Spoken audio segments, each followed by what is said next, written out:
Although, let me give you another hack, although I don't recommend it. Misspell something on social media. Oh my.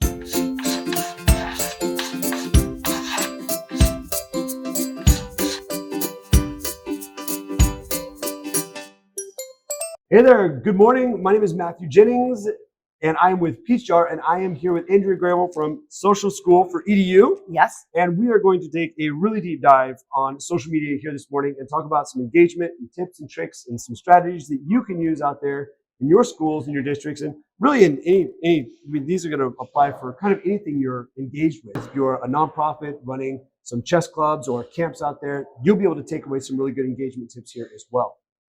Thank you so much for joining me this morning. Yes, I'm excited to be here at Disparaging. We are at Disparaging. With that being said, we are out here at the Conference Hotel, Omni, downtown Fort Worth. You might hear some of the conference happenings behind us. Things are kind of coming alive. People are setting up down below us here. So if you hear some of that, just bear with us. We are here for you, and it's going to be a lot of fun. So stick with us. So good morning. Thank you so much for being here. Yeah. Can you tell me a little bit about yourself and your background? Because you are engaged in some really amazing work around helping districts and schools tell their story and really engage on social media in some really unique ways. And I think it's really amazing what you're able to offer in additional ways and systems of support for schools and districts, which I also want to talk some about. So tell me a little bit about yourself and what you guys are all about. Yes, so my name's Andrea Gribble. I am from Wisconsin, which you probably can tell from my strong accent. It really is highlighted while we're here in Texas. But I'm from New Auburn, Wisconsin. I was laid off from my corporate job back in 2013. I didn't know it at the time, but it was a huge blessing. I started my own business doing social media for businesses, and I found out that schools needed help. So the superintendent in my small little community, 300 students, K through 12, so super tiny, they needed help getting Facebook and Twitter and YouTube launched. So I partnered and just did kind of a pilot program with them and found out that schools needed help. And so that really was the foundational piece of SocialSchool4EDU. So I decided to focus just on schools. Matthew, I knew nothing when I started, nothing. If you would look back at my graphics that I created, they are cringe worthy, but everybody has to start somewhere. Yes. And so basically, you know, my company now, SocialSchool4EDU, we do social media management for 82 school districts as of right now. I have a team of amazing stay-at-home moms that serve schools that don't have school PR people at their schools, which is a lot of schools out there. And then we also provide a lot of training and support for those social media managers at every school through our membership program. So I have a big mouth and I like to talk. And so I just share a lot of tips and tricks and strategies for what is working for schools. How do we reach more people when there's so much noise out there on social media? How do we really stand out? And I have been doing that every day since 2014. I've done a lot of digging through on your websites and the additional supports that you have, and also signed up for the email newsletter. So if you're not signed up for that, be sure to plug in. We'll put a link in the description to those resources. But always just amazing things coming across. So it's pretty incredible that you even feel like you didn't know where you were way back then, because now it's just absolute guru in the space. And I find a lot of school districts, even still today, are struggling with social media, how to engage, how to increase that engagement. And really, it's not just schools and districts. I see organizations that struggle with this, or they hire professionals like yourself to come in and help them navigate that space, because it's just not, especially for schools and districts, it just has not traditionally been a native place for them to interact with the community. Yeah, schools aren't used to marketing, right? But you don't have to market. All you have to do is celebrate what's actually happening at your school. Tell your story. So if you can tell your story, and the biggest advice and the thing that I go back to time and time again is setting up a process. Yes. Social media isn't just a one-time project. You need to have a process of getting stories from your students, from your staff, and then putting those out on social media. So setting up an email address is my biggest advice. You can do a form. There are even some platforms out there that you can use, great vendors that are going to be here that make it easy to gather that content. But somebody needs to be telling that story, but you've got to really build in where everybody has the ability. I mean, I don't have my camera on me right now, Matthew, but usually I do. And you try to pull it up. You can always take a picture, right? Yeah. Or a little video, because we have these cameras Yes. in our hands at all times. So capturing those moments and then sharing those out on social media, that is huge. And we've been able to really tell the story and give people a sense of what it's like to go to your school, Yes. just through the power of social media. Open the doors. Yeah, it is amazing. And the access you can give people to what you're doing and your mission, your values, and your programs and your services is incredible.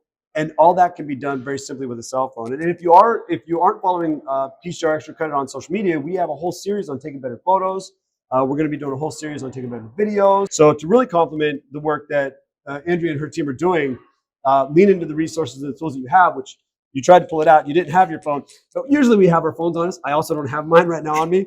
But lean into those resources that you pretty much have with you at all times, and you can do some really amazing things with that. So talk to me about like an overall strategy then. So how important is it to be intentional in the space of social media and have a strategy before you just go out there? We just hinted to, you can take photos and videos really easy. Does there need to be some intentionality behind what you're doing? And should you kind of come up with an overall strategy? Since I already kind of know the answer to that, talk us through what that might look like. Yeah. Well, social media is not a bulletin board. And that's what I see many times, that people are just doing, come to this event. Yeah. Or here's a fundraiser. And those don't drive a lot of engagement, which is great for Peachjar, which by the way, did anybody notice how on brand I am today? I mean, I really stepped up with my orange kind of peaches dress. But you know, that's one big thing where people are getting social media wrong. They're not doing the celebratory things. Also, timing of posts, very important. You don't want to be posting every 5 minutes from 9 to 10 a.m. because not a lot of people are on social media necessarily at that time. So we post a lot, 6 a.m., 7 p.m. to try to get, you know, a lot of those moms, maybe first thing in the morning, you know, in the evening when they're looking at them. And you really can schedule those things out. So right in Meta, you know, the business suite, you can schedule out posts on Facebook and Instagram. You can also use third-party tools to do that as well. But it's really overwhelming if you're constantly like, oh my gosh, I got to post something. But if you can schedule some things out, and then we have a lot of resources on features that you can do or campaigns, which are like weekly things that you can schedule ahead of time. Things like a staff feature. So just this morning, we featured our first grade teacher in New Auburn. By the way, I still manage social media every single day for New Auburn School. No way. And I have been doing that since 2014. I think it's really important. I'm in the trenches with you. Yes. So I get it when, you know, all people go off and they make comments, or you're just dealing with all of the changes on these social media sites. But we did a post, and all of a sudden there's all these people, like other staff members, saying, oh my gosh, Miss Quilling is the best to work with. Or there's a parent saying, my child comes home and she just loves Miss Quilling. So that really builds in that positive relationship and really builds basically feedback for our staff too, who, by the way, can't be paid enough for the work that they do. So you can give them some feedback. But you can do staff features, student features, throwback Thursdays. You can do tech tips. You can do a lot of different things. I have a great handout that has 6 different social media features for your school. You know, if you can just grab 1 or 2 of those ideas between now and, you know, in the next 2 months, set those up for your school. It'll really help you give a sense of control and some strategy to that storytelling. So it's okay if we link to that, right? Yes. All right, so we'll, if you're looking for that, we will put that in the description, so that'll be easy for you to find a link to that. You touched on something I think is really important, and that is scheduling content.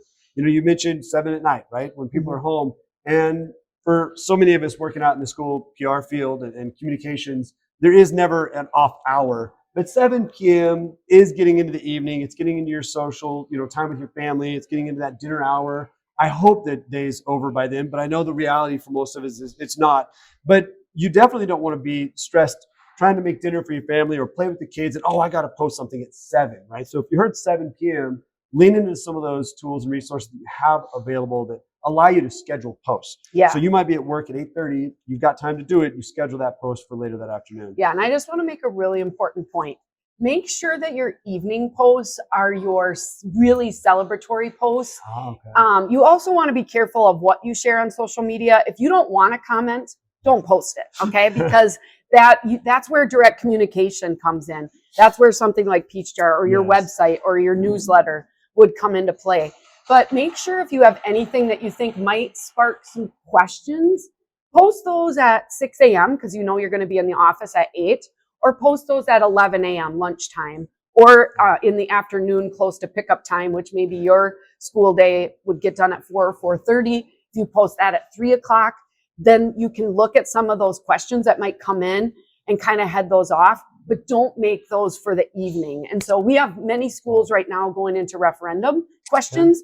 And so we make sure to post those in the morning, because that way, if there are questions, it's when we're at work and not when we're trying to enjoy family time in the evening. That's huge. And again, just to reiterate, we are at the conference hotel. There is a lot of setup going on in the background. So if you hear some additional noise, we apologize for that. But we are in a live, vibrant place. We're getting ready to spend the next 4 days together and sharing tips and tricks and best practices, and it's going to be a lot of fun. I want to touch on just a couple of other things. And you sparked the thought when you said, posting in the evening, making that kind of fun, celebratory stuff, really getting that attention and engagement. And I just want to say, like, how important social media is as a recruitment retention tool, as a culture building resource, as something that shifts perceptions. And that's really smart, because if you already know your engagement is going to be better there in the evening with posts like that, and you're celebrating what a great place it is to be, or how your district is serving the community in very unique and awesome ways, that's going to help with the recruitment and retention of families, of students, of your staff. It's a really invaluable resource. Yes, and that's why investing in tools, investing even in training, like we provide a Social School for EDU, and we have a ton of free stuff. So tap into that. But there is a payback in what you put out there. So retention and attraction of students means dollars for your school, whether you're a public school, whether you're a private school, whether you're a charter school. Students mean money, and so it's really important that you're not just saying, join our school or sign up or open enroll or whatever. You're just celebrating the everyday things. Yeah. And that's where, like at Social School for EDU, when I tell people what I do, it's like I help schools engage their community so that they can attract and retain students and staff. And it is hard right now to attract staff. It is. Support staff. So you guys, Matthew, some of our best posts, bus drivers, custodians, and your lunch crew. Yes. So make sure that you are featuring them. You will see a ton of positive engagement and comments and people thanking those folks, which drives up the reach of all of your social media posts. True. Yes. And on that topic of reach, one of the things that I'm always talking to my districts about is that social media, you mentioned, like, if you don't want comments, do that in another way. And that's an effective tool. And as professional communicators, if that's not something you've kind of thought about or leaned into, you would want to consider that. There are times where you're going to post something on social and something just hits the back of your brain. You're like, man, I'm going to get blasted. This is just going to cause tension and maybe stir up emotions or something that could be, distracting from what you're trying to do. And in those situations, I would often post it in areas where there just wasn't the opportunity to start, some maybe uncivil or unruly kind of a discourse, right? I would post the information on my website as a news item when there wasn't a back and forth, send it out directly to parents and guardians. Yes. But social media is great for that reach and engagement, because that is also a space where you can connect with community members that may not even have students at your school. Right. And, you need to get a bond through or something, and you've got to reach the voters. Yes. And if you have a deeper level of community engagement through social media, that is a really great avenue and a space to share what your district is doing to help the community be a better place overall and connect with people that aren't otherwise part of your audience. 70% of your community has no kids going to your school right now. That's wild. 70%. So we think about reaching, reaching families or reaching the community. And remember, just because you have 2,000 followers on your Facebook page, that's a good it point. does not mean that all 2,000 of those people are reached with your posts. That's why engagement is so important. And so the way that you write your posts, asking questions, using emojis, just really, it's not just the third grade, learned how to, make paper mache, whatever today. It's just like, check it out. These third graders are using their paper mache to, sculpt, vases from, the medieval times or whatever. Mm-hmm. What did you create with paper mache? And I don't know about you, Matthew, but I created a killer alligator piñata in Spanish with my with paper mache. Awesome. I still remember I had it in my room for many, many years. No Finally, way. I think we had to throw it away, although maybe I should check my mom's closet. It might still be up there somewhere.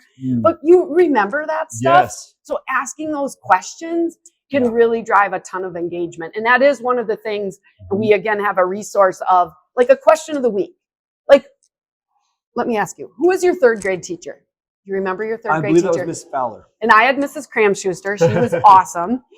So those are things that people remember. And not only do they say what their teacher's name was, but they'll say, oh my gosh, she was the best teacher. They'll tag the teacher. Yeah. All of a sudden the teacher is commenting about, what that student was like when they were in third grade. Yes. Some people post pictures if you allow that.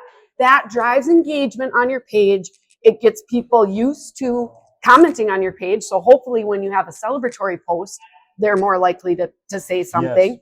But it also drives that engagement, and all of the posts that you share are going to be seen by more people. Yeah, that's a good tip. Keep social tip is keep social media social. Yeah. You want that dialogue. Oh, of course, you like it when it's positive. Yeah. Although, let me give you another hack, although I don't recommend it. Misspell something on social media. Oh my gosh. You misspell something on social media. I've done it by mistake. I feel terrible. Yeah, you will drive a lot of engagement. But mistakes do happen, right? I mean, we're human, although AI is coming in. So, Grammarly does help me, though. Grammarly is a good tool to have. But we do make mistakes, and hey, make those corrections. Thank those people for helping you out, and you'll be okay. Yeah, Grammarly is a lifesaver. Yeah, I've died 1,000 times from just one misspelling. That is terrifying. Right. But yeah, that's probably a good tip. Yeah. All right, let's talk about those comments. You had kind of mentioned it, that are sometimes they're not flattering. Sometimes they're negative. I have some tips that I always talk about when I hear other communicators tell me about, how they have just a simple post like a play, a beautiful video of a play. And then there's, comments on there that have no relation at all to what that post is about. It's just someone's grievance, which may be totally valid, but someone's grievance about something unrelated to that. And they feel discouraged about that. So some of the unflattering comments, do you have any tips or strategies that you kind of talk through with people on that? Well, I think having a social media commenting guideline is really important. And I am not a lawyer, and I never played one on TV. I don't think you have either. No. But definitely get with your legal team. You don't just want to be deleting comments. Right. There is the ability in some cases to hide comments. You can also address them and say, hey, we have an open door policy. You can actually address this issue with, the superintendent. Here's the name and phone number. We have some pretty basic things, like you can't attack a staff member or a student. You can't threaten them. Yeah. You can't do spam type things. I mean, who hasn't had to deal with the links to paying for sports to stream them? Those are a whole thing that I just, Seriously. Yeah, we do just hide or block those people, although they come up and pop out of the woodwork. I've got some more tips on how to kind of control that. That's good. But yeah, you have to be able to take control of your story, but know that there may be some challenging things that happen. You got to have kind of a thick skin. Yes. And hopefully you've got some advocates in your community that aren't afraid to go on there and say, hey, that's not true. Yeah. We have a great, we have something great going on, or you don't know the full story. And so take a deep breath. I mean, you want to be aware of those comments as they come in, and have a plan, like I said, with the commenting guidelines, but there is some control that you can take. Don't be so afraid. I used to say like 99% of comments were positive. After COVID, I'm going to say 93%. Yeah. So we're down a little bit, but most of it is really positive. Yeah, I would agree with that. And the only things that I would add is just to piggyback a little bit too on something you said, which is don't take it personally. You said have a thick skin, right? Don't take it personally. I know a lot of us do, because we hold the keys to these accounts. And so when somebody, is upset in that space, we feel that need to react or respond. definitely take that deep breath, kind of check your ladder of inference and where you're coming from emotionally to that space. But, know that it's not against you. It's not something you've done. And that'll help kind of manage some of that stress, which I also want to get into kind of the stress and overwhelm part of social media. But the other thing I tell people is if there is grievances or there are negative comments that have real value in those spaces, it's also not a bad thing, because the most dangerous feedback is the feedback you never hear, that are said behind closed doors or maybe out in the parking lot, but not directly to you or your staff, and you never have the opportunity to address it.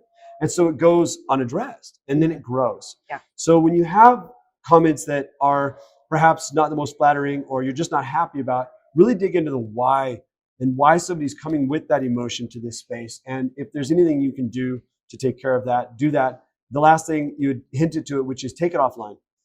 It's not the space for the back and forth. It's just, that's not what it's for. Yep, absolutely. Hey, happy to talk to you about that. Here's my email. Here's my phone number. Please reach out to me. That shows everyone else in that comment section that, wow, they might have a valid grievance. And look how the districts responded. They're trying to say, reach out. We'd love to talk to you about this. So those are kind of what we yeah, always talk and like you said, I mean, empathy goes a long way. So remember, even though somebody's like, why didn't I know about this? And it's like, oh my gosh, I told you 7 different ways. You can be like, I am so sorry that you did not know about this. We put this information out this way, but if you have some other ideas, please input your phone number or your email address out there. And it really shows, builds that trust and that transparency.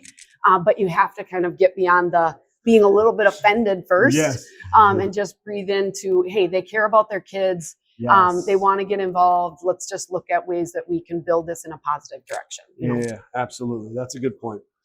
Talking about that, then let's go into the social kind of aspect, a social emotional kind of aspect of this for those of us that hold the keys to these social accounts, right? Burnout and fatigue and overwhelm. Do you have some strategies and tips and tricks there that you try to share with people, or even just the speech to talk someone off the ledge of burnout? Yeah, well, I have a great handout with tips from school communicators from across the country that really have some 10 tips to avoid burnout. And I think Wonderful. it's real, especially with all communicators, Yeah. especially since 2020. It's been so challenging. I used to wear my phone as a badge of honor. I am important. I need to be available 24/7. I didn't mention this, but I have 6 kids. And a lot of times I'm going to be in a basketball gym, watching them. And it's not fair for me to constantly be staring at my phone. I think the number one thing is building in boundaries around your workday. And that doesn't mean that for emergencies, you're not available. Sure. Somebody is going to know how to call you if you need to, but not everybody needs your cell phone number to text you. Okay. And that's why it's so important to build in a method of getting content through an email address versus text messages, direct messages to Facebook, direct messages through Instagram, WhatsApp, whatever. Some people say, oh, I'll take content any way I can get it. Well, then you can't stay organized because you don't know where it came to.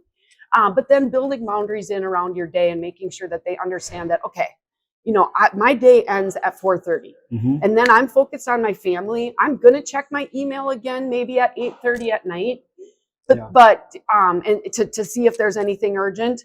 But even if you don't do that, that's okay too. It's okay too. But you have to have that open, honest conversation with your leadership team, with your superintendent, because you're no good to the district if you are burnt out and can't function at your highest level. True. So you've got to stick up for yourself. Schedule send on emails is a lifesaver. Oh my gosh, I love those. Yeah, so if you do enjoy, getting the kids to bed, and between 9 and 9:30 is your time to kind of get caught up, do it, but schedule send those out for the next morning at 8 a.m. or 8:30. Exactly, because then they don't have to know that you're working at 9 and 9:30 at night.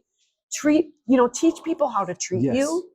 So that's probably my number one priority. And then, just taking breaks throughout your day. Yeah. And what about breaks overall? Like, say my district's on a break. What do I do? Yeah. I think you deserve a break as well. So I always you can schedule posts out over spring break, right? But many people are on spring break anyway, so they're not really expecting you to post a bunch. Yes, your algorithm might go down a little bit because your activity isn't quite as much. Yeah. But if you are truly on vacation, Matthew, you need to have a backup. Yeah. You should not be in the ski hills of Colorado Yeah. or on the beach in Cabo or wherever you are worrying about posting somebody's third grade pictures from the play today on, on your cell phone. You can have somebody as your backup. So True. right now, do you have somebody that is a backup for you? It's another reason why I love having a separate email address. Yeah. Because then those emails aren't coming to you, because you can guarantee if you send out an email to all your staff and say, hey, I'm going to be on vacation, please send these to Matthew, they're not going to remember. So if they're already sending them to a social media at myschool.org, they don't have to change anything. Somebody else can just check that email address for you while you're gone. Then they're going to post the content. Will they do it just like you? Maybe not, but it's going to be close enough. And you are going to get the break you deserve for your vacation, because you need to disconnect. And on the flip side, the family that's in Cabo on the beach or skiing in Mammoth is probably not going through their social media like, man, where the posts are for my district. It's like they took the week off. What's going on? Right. Exactly. And, as a side note, neither one of us mentioned it yet, but also in the event of emergency, in the event of crisis or emergency, if you're incapacitated or if you're otherwise meeting that moment or dealing with that crisis as a high level, administrator in your district, you really could value and benefit from having a backup if that's not something you've set up yet. Yeah, absolutely. I even went as far in one of my districts, just in my emergency preparedness planning and coordination, got serious enough to have a backup out of state. I'm not saying you have to do that, but we all know that in the event of a crisis or significant regional disaster, in California, we worry about earthquakes. If we had a serious regional disaster that took my district and other districts around me down, and people are looking for information, social media is a space they're going to turn to. And I had somebody outside of my district in another state prepared to take over messaging if I can at least get them messaging that they can push out on our behalf, which is helpful too. Yeah, and you bring up a great point just as far as networking with other school communicators from other schools and other states. So that's why TSPRA and NSPRA, they're just great organizations to be a part of. My membership group, we have districts from probably 40 different states, and so they're sharing things all the time. But you guys, you have to be able to lean on those people in those crisis situations. And those people, because they're in your job, they understand what they're going through. And so that's just another real key piece. Surround yourself with other people that do what you do, because they will be a big help in those moments. That's so true. Okay, so what if not every district, and certainly maybe not everybody listening to this, has the luxury and benefit of having a professional communicator on staff? If you can, the benefits are huge. We do have another video on Peachjar Extra Credit for getting positive news coverage. And one of the things that we found is districts that have professional communicators on staff tend to do a lot better with positive news coverage and just getting their stories out there in a lot better ways. But if we're talking to somebody who doesn't have professional communicators, dedicated staff, managing social media accounts, talk to me about some of the resources that you're able to offer to help with that. Yeah. Well, we do full management for schools that don't have, I only have a certain capacity. We serve 82 school districts right now across the country. I mean, we're in California, obviously heavy in Wisconsin and Minnesota. We're out in Pennsylvania and kind of a few different places in between. But the same process we use when we're managing social media, which we get content from the staff, they send it to an email, we put it out on Facebook and Twitter and Instagram and help monitor comments. You can identify somebody in your school district that has a passion for social media. If you can get them about 1 hour a day where they can dedicate to kind of monitoring the social media, getting posts out, looking at comments, you can be successful. That person might be the administrative assistant. That person might be the media specialist. It might be the art teacher. It might be a paraprofessional that just really loves social media.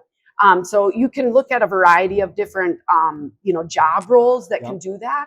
And we have an amazing resource in our membership program, which is a annual membership where we're doing training every single week. We record everything because we know you're busy.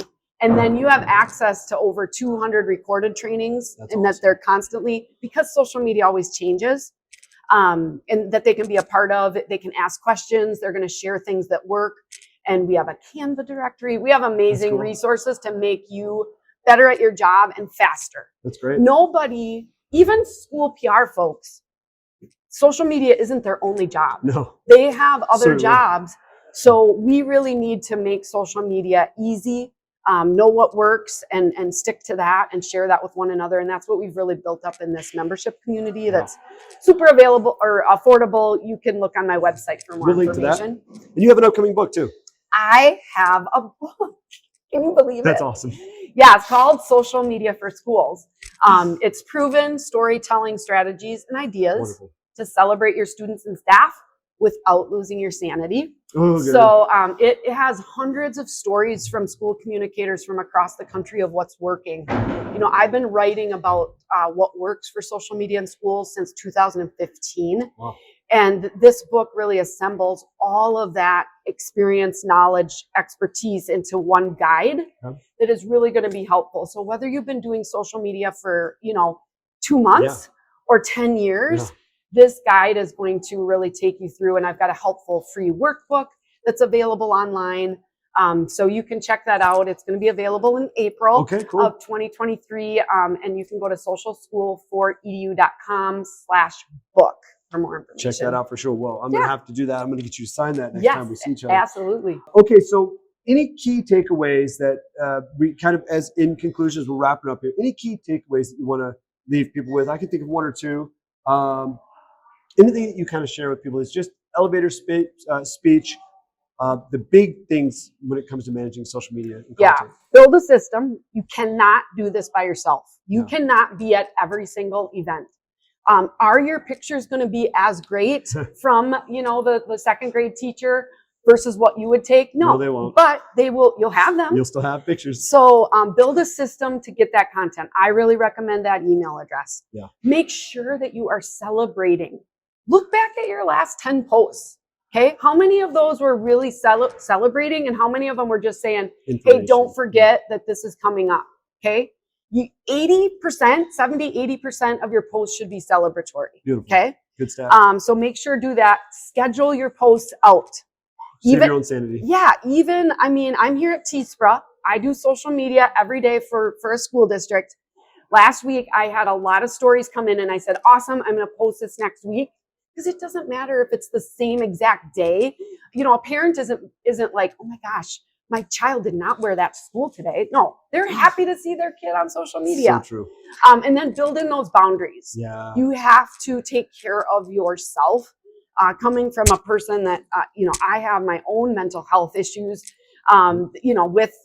with life, with 6 kids, with a business, you have to find some balance there. And so you really want to dig into trying to set some of those boundaries. That's wonderful. The only thing I would add to that was really good overview is if you are struggling to get teachers or staff to participate in content, one thing I found years ago was a shift in how I'm asking. Instead of going to teachers and principals and asking them to share with me what's great, what's happening at your school, what's going on, tell me when I can come out and cover something you're doing that's really cool. I shifted that question to, hey, can you let me know when your students, your kiddos are doing something neat? Tell me when the students are going to do something cool, or tell me when the students are doing those marshmallow rockets again. Or I shifted it to the students and took the focus away from the teachers and the administrators, and my engagement with getting content from them skyrocketed. Yeah. And it was a subtle shift, putting it back to the students, because what teacher doesn't want to talk about the cool things that are happening with their students? But when you ask the teacher, what are you doing? The conversation kind of stops. Yeah, it's just that flip of the words that you use, and teachers are so humble. Yes, most of them are, and so yes, if you can shine a light. And the other thing is instead of asking everybody on your staff, "Hey, I'm short on stuff," email that technology teacher that's doing cool things. Email that art teacher.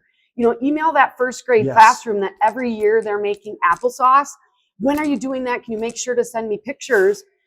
If you send it to an individual person, they will 9 times out of 10, they will email you something back. Yeah. So, and the last thing I was is exactly that, which is I kept a Excel spreadsheet, not Excel, it was a Google sheet, and it had all my schools listed on it. It had every month across the top, and I would go in and write the date that I highlighted certain schools. So then I was able to go back, and the first year I did it, I was absolutely terrified, because we all know those principals and those teachers that are just phenomenal, and they're always getting you good stuff and always doing cool things. The first year I did it, I was so terrified because I thought I had a much more balanced view of my district. And I get to the end of the year and I find out like there's 6 schools I haven't even covered that year. my stomach sank. And so going in and tracking when and where I've been out of school really gives me a very fast visual. And so when I would hit those speed bumps in a week where I'm like, oh, I need content, I would go back to my Google Doc. Oh, I have not been to, XYZ elementary school in 3 weeks. Call up the principal. Hey, I need some stuff from your school. What do you guys got going on this week? And inevitably, there's always something because the schools are always doing cool stuff. And I found that really helped me fill the gaps and then be intentional in who I'm reaching out to. Yes, and it doesn't have to be rocket science. No. It's a simple spreadsheet. You could even have a tally sheet on your desk by month, and even if you didn't do a date, you could do a dash. Yeah. So I love that. I think it really helps. And that's, some people are just like, oh my gosh, I need like a content calendar and I need to have everything planned out that I'm going to do for the whole year. That doesn't work for me. I don't know. It might work for you. It doesn't. But if you can just kind of make sure that you're covering the different schools, covering some of the different activities, because the other issue I see sometimes is like all athletics on your social media pages. Robotics. Yeah, and so you want to make sure there's a good balance. But just some of those simple tick sheets will do wonders. So I love that tip. Well, we've talked about a lot of resources here, and we're going to link to a lot of things in the comments and descriptions. I can't thank you enough for being here and sharing the morning with me. Andrea, this is amazing. I'm looking forward to the conference. You've got a session later this afternoon, so by the time you see this conference will be over, but I'm excited to go check that out as well. But if you see us out at the conferences, or you just want to get in and participate in the comment section of the videos here on social media with us, please do. I know we're both absolutely excited to get in there and engage with you and answer any questions. Thank you again for being here this morning. Yes, it was a delight. This is awesome. Thank you so much. This is amazing. So I appreciate it. Stay tuned. If you like this content, be sure to like, share, follow for more. We've got a lot of great content out there on Peachjar Extra Credit. We just launched a video on Canva, start to finish. It's a 2-episode back-to-back. We've got another great one coming out about getting more positive media engagement for your school district. So stay tuned for that. We've got a lot more planned. So thank you very much. See you soon. Bye, guys.